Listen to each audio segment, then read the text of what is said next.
پنواکل کے قریب مسافر وین اینٹوں سے بھرے ٹرالر سے ٹکرا گئی۔ افسوسناک حادثے میں ایک ہی خاندان کے 7 بچوں، 3 خواتین سمیت 11 افراد لقمہ اجل کا شکار بن گئے۔ عیدی ذرائع کے مطابق مسیحی برادری سے تعلق رکھنے والی وین رحیمیال خان کی ناصر کالونی سے کراچی جانے کے لیے شام کو نکلی تھی۔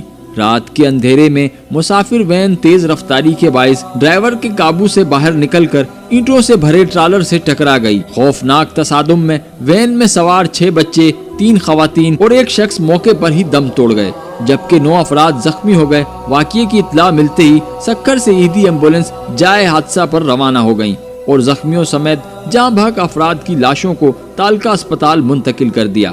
اسپتال منتقلی کے دوران ایک اور کمسن بچہ زخموں کی تاب نہ لاتے ہوئے دم توڑ گیا، جس کے بعد جاں بحق افراد کی تعداد 11 ہو گئی۔